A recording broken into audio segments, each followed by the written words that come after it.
আমি বাংলাদেশ খেলাফত মজলিস অর্থাৎ আল্লামা মামুনুল হক সাহেবের দল সহ 11 দলের প্রার্থী, মনোনীত প্রার্থী। আপনারা সবাই দোয়া করবেন। 11 দলের মধ্যে আমাদের জামাত ইসলামী, হাত পাকা, এনসিপি সহ অনেক দল আছে। যে সমস্ত ছেলেদের রক্তের বিনিময়ে 24-এ এই দেশ স্বাধীন হয়েছে, এনসিপি, এই সমস্ত ছেলেরা দেশ স্বাধীন না করলে আজকে এইভাবে আমরা কথা বলতে পারতাম না। এই সমস্ত ছেলেদের রক্তের বিনিময়ে এই দেশ স্বাধীন হয়েছে বিদায় আজকে হুজুররা আমরা মাহফিল করতেছি, মুখ খুলে কথা বলতেছি, সব ধরনের রাজনীতিতে অংশগ্রহণ করতেছি। আজকে যারা বড় বড় কথা বলে ওরাও কিন্তু এই 24-এর আগে তাদেরকে পাওয়া গেছে না, গেছে 24-এর আগে এদেরকে পাওয়া গেছে না। কেউ আওয়ামী লীগের সাথে আতাত করে চলছে, কেউ আত্মগোপনে চলছে, কেউ টাকা পয়সা খাওয়াইয়া চলছে। এখন দেশ স্বাধীন হয়েছে, এখন সবাই বড় বড় নেতা হয়ে গেছে। এখন আবার অনেকে আপনাদের কাছে আসতেছে, এই দিব সেই দিব। আবার কিছুদিন আবার শুনতেছি বয়স্ক ভাতা দিবে, বয়স্ক না, যুবকদের ভাতা দিবে, যুবক ভাতা দিবে। এই যুবক ভাতাটা কি আপনারা কল্যাণকর মনে করতেছেন? তাহলে হুজুর 1 মিনিট কথা সময় বাড়াই। যুবকদের ভাতা দেওয়ার অর্থ কি জানেন? এক মহিলা বিয়ে হয়েছে এক পুরুষের কাছে, ওই পুরুষের আগের বউ মারা গেছে, তার একটা ছেলে ছিল। এই মহিলার ছেলে হওয়ার পরে এই মহিলার ঘরে আরেকটা ছেলে হয়েছে। এখন ছেলে কটা হলো? 2টা না? এই মহিলার সৎমা তার আগের সতীনের ছেলেকে নিয়ে কোথাও বেড়াইতে গেলে তার ছেলেটাকে আঙ্গুলে ধরে হাঁটায় হাঁটায় নেয়, আর সতীনের ছেলেটা কুলে করে নিয়ে যায়। তো এরকম দেখে এলাকার মহিলারা পুরুষে বলা বলি শুরু করলো, ওই মহিলার কত সৎমা, এত ভালো সৎমা তো দুনিয়াতে কোথাও দেখি নাই। তো কেন? তার ছেলেরা হাঁটায় নেয়, উষ্টা খায়, দুঃখ খায়, লাত্তি খায়, আর সতীনের ছেলেটা কুলে করে নিয়ে যায়। এখন এক মহিলার সন্দেহ হয়েছে, কয় গিয়ে সৎমা কি এরকম হয়? কেন এমনটা করে জিজ্ঞাসা করি। এখন আয়া এই মহিলা জিজ্ঞাসা করছে, তোমার ছেলে হাত থেকে উচট খায়, দুঃখ পায়, ব্যথা পায়, আর তোমার সতীনের ছেলেকে তুমি কুলে করে এত যত্ন করে নিয়ে যাও, কারণটা কি? এখন সেই মহিলা বলতেছে, কারণটা হলো আমার ছেলে হাঁটতে হাঁটতে হাঁটা শিখবে, উচট খাইতে খাইতে হুচট খাইতে খাইতে সে শক্তিশালী হবে, পাও শক্তিশালী হবে। আর আমার সতীনের ছেলেটার কুলে রাখি, এজন্য ল্যাঙ্গা লুরা হয়, হাঁটতে না পারে। কি হয়? ল্যাঙ্গা লুরা হয়, যেন হাঁটতে না পারে। তখন আমাদের দেশের নতুন এক স্লোগান নিয়ে আসছে, যে দেশের যুবকদের চাকরির ব্যবস্থা করতে পারে না, যে দেশের যুবকদের কর্মের ব্যবস্থা করতে পারে না, এই যুবকরা যদি বেকারত্ব, তো এমনি তাদের জন্য অভিশাপ। আবার যদি তাদেরকে ভাতা দেওয়া হয়, তো ভাতা খায় এরা তো ল্যাংড়া লুরা হয়ে যাব। এরা কি আর মানুষ হবে? এরা ল্যাংড়া লুরা হয়ে যাবে। তা আমাদের আগের সরকার এই ছেলেদেরকে বেকার বানাইছে, নতুন আরেক সরকার চাচ্ছে এদেরকে লুলা বানানোর। আমরা চাচ্ছি এই দেশের প্রত্যেকটা যুবকের কর্মসংস্থানের ব্যবস্থা করা, যারা শিক্ষিত তাদেরকে চাকরির ব্যবস্থা করা, এই দেশের রাস্তাঘাটগুলো উন্নত করা, স্কুল কলেজ মাদ্রাসা মসজিদ উন্নত করা, স্কুল কলেজের পরিবেশ ফিরে আনা। এই যুবকরা বেকারত্ব নিয়ে অভিশাপ নিয়ে যেন আর ঘুরতে না হয়। এই বেকার যুবকদের মা বাবা সব ছেলেদের দিকে তাকায় না, গুসার আগে যে এত কষ্ট করে তাদের এমএ পাস করাইলাম, কোনো কর্মসংস্থানের ব্যবস্থা করতে পারলি না। একটা কৃষক জানে একটা ছেলেকে এমএ পাস করাইতে কত কষ্ট হয়, আবার যুবকও জানে একটা যে যুবক বেকার থাকলে মা বাবার কত কষ্ট হয়।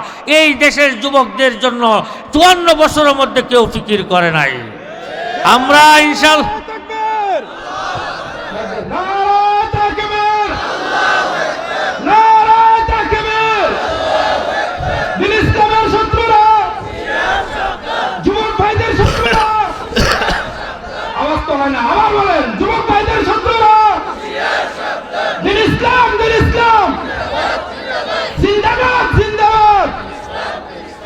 আমরা চাই, আমাদের দলের নাম বাংলাদেশ খেলাফত মজলিস।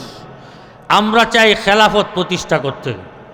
খেলাফত প্রতিষ্ঠা হলে কি হবে? ছোট্ট 2টা কথা বলি।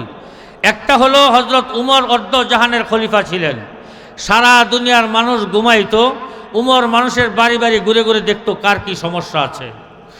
আমরা এতদিন 54 বছর দেখছি পেপার পোস্টার হ্যান্ডবিলে লেখে অমুক দলের অমুক প্রার্থীকে অমুক মার্কা বুথ দিয়া জনগণের খেদমত করার সুযোগ দিবেন, লেখা আছে না নাই? বলেন তো খেদমত শব্দের অর্থ কি?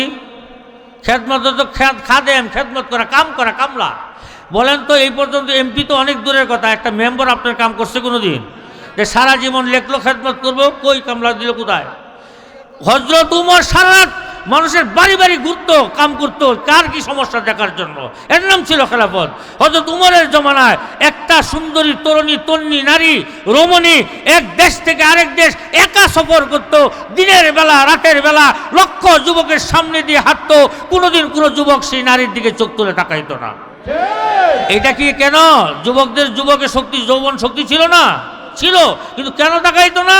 ইনসাফ এমনভাবে প্রতিষ্ঠিত করেছিলেন যুবকদের মাঝে, আল্লাহ এবং পরকালে ভয় ভীতি এমনভাবে তাদেরকে শিক্ষা দিয়েছিলেন, তারা জানতো এই নারীর দিকে তাকাইলে তার চোখের কবিরা গুনাহ হবে, চোখের কবিরা গুনাহ হলে জাহান্নামে পড়তে হবে, কবরের ভয়ে, পরকালের ভয়ে, জাহান্নামের ভয়ে কোনোদিন পর নারীর দিকে চোখ তুলে তাকাইতো না। আজকে আমাদের মা বোনরা যারা ঘর থেকে বের হলে স্কুল কলেজে গেলে যতক্ষণ ফিরে না আসে মা বাবার মন স্থির হয় না, না জানি কোথায় কি হয়। এগুলোর কারণ হলো সমাজে আইনের শাসন নাই, সমাজের মানুষদের মধ্যে ইনসাফের শিক্ষা নাই, দ্বীনের শিক্ষা নাই, পরকালের ভয়ভীতি নাই। পরকালের ভয়ভীতি যদি থাকতো রাজনীতিবিদদের মধ্যে, তাহলে এই দেশের জনগণের কোটি কোটি টাকা মেরে বিদেশ পাচার করতে পারতো না। এই দেশের লক্ষ লক্ষ যুবকের মধ্যে এই প্রায় 1,500 থেকে 2,000 যুবককে পাখির মতো গুলি করে হত্যা করতে পারতো না। এদেশে অসংখ্য মা বিধবা হয়েছে, অসংখ্য মা সন্তান হারা হয়েছে, অসংখ্য মার সন্তান পঙ্গু হয়েছে। এই এদের পাশে কেউ আসে নাই। একমাত্র এই ছেলেদের পাশে দাঁড়ানোর জন্য ইসলামী এবং সমমনা 11 দল একত্রিত হয়েছে। আমরা চাই আগামী ভবিষ্যৎ হবে, গত 54 বছরে বাংলাদেশে যা হয় নাই, আগামী 5 বছরে দেশের মানুষের সামনে উন্নয়ন করে দেখায় দেওয়া, ইচ্ছা করলে অনেক কিছু করা সম্ভব হয়। আপনারা আমাদের পাশে থাকবেন ইনশাআল্লাহ, সবাই থাকবেন, আপনারা থাকবেন মা বোনদেরকে নিয়ে। মা বোনদেরকেও পর্দার সাথে জোহরের আগে বুট দেওয়ার ব্যবস্থা করবেন।